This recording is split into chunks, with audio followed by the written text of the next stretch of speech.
On set with me here is Latvia's defense minister, who's also a deputy prime minister, Artis Pabriks. Mr. Pabriks, it's good to see you. Thank My you for pleasure. coming in. Let me start with, look, we can talk about pre-war here in a minute. What do you need right now? What is the concern of the average Latvian citizen right now when it comes to Russia? The average concern of Latvians are not the strengths of Russia, but the weakness of the West. And what we need as a nation which already is spending 2.5% from our GDP for our defense, and being a NATO and European Union border country, we need a more firepower. And we need also a larger presence, because seeing what kind of bullying neighbor we do have, we cannot rely that if they invade our territory in certain moment, that we can stop them immediately. And this is exactly what our strategy must be. Not to recover and liberate after, but to stop them immediately. You don't want to be put in the Ukrainian situation where suddenly you need all these, and after the fact, and there's no doubt it has helped Ukraine do this, but it was after the fact. Yes, because afterwards there will be always some doubts and talks about ceasefire and etc. We don't want to risk anymore. We were risking enough in our past. Right now there's 2,700 American troops across the three Baltic states. How much more would you like to see? We do not want more. The thing is that these troops, what you are counting, are actually not on the permanent basis. They're coming and leaving. So they come maybe for 1 or 2 months. They train with us. You want permanent basis? We want a permanent stationing of a certain American number of troops, or a certain capabilities, like, for instance, air defense, or, for instance, rocket artillery, which at this moment Americans stationed in Germany. But obviously there are no dangers in Germany where you could use rocket artillery, but you could easily put them in Latvia. So we could train together and eventually purchase ourselves. And additionally, we are, of course, asking Americans additional financial and military support to build our armies further on. As you're watching, what is your biggest concern as these peace talks are attempted, and an attempt to try to end the hot war here? What's your concern of the various potential endings to this conflict that we can see? Well, the biggest concern is that there are some Western allies or politicians or experts who are wishing well and good to reach a ceasefire. But the ceasefire alone is simply a Russian and a Kremlin trap. Because if we would agree on a ceasefire without withdrawal of Russian troops, at least to the line of 24th of February, they will dig in, they will destroy Ukrainian nation and country, and they would have a long-term possibility for the next war again. So if you want a ceasefire, if we want a ceasefire, withdraw immediately out of Mariupolis, out of Ukraine. That's the point.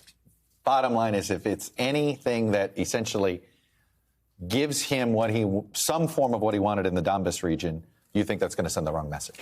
Well, I think serious talks can start with Russia only when they are ready, and they are not ready now. And secondly, once they withdraw from the positions which they took after 24th of February. All the rest is just fake things and lying from their side.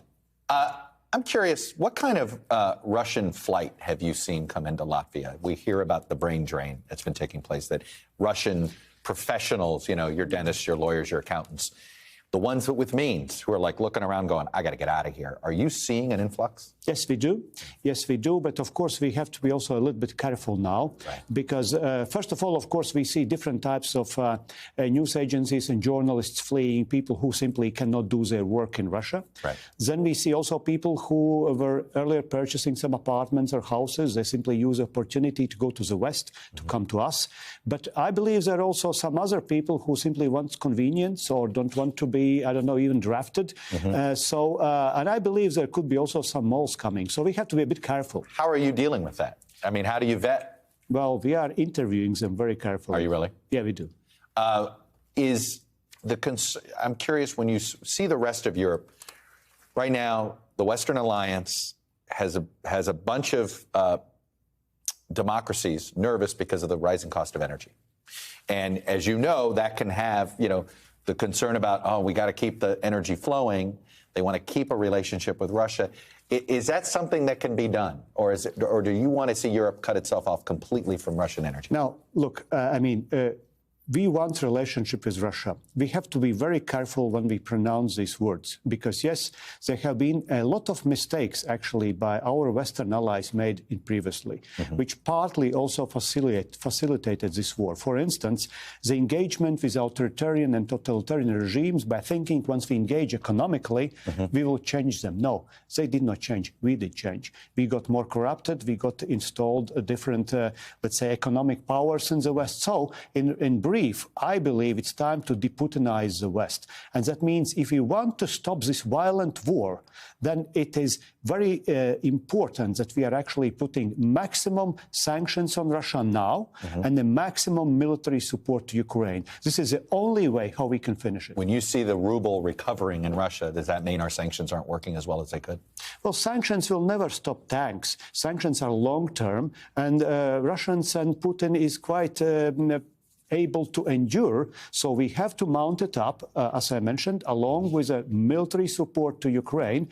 And I think we should be capable also to spill more our money, including stopping gas, oil, closing ports to Russian ships, because if we do not want to spill our blood, we must spill money.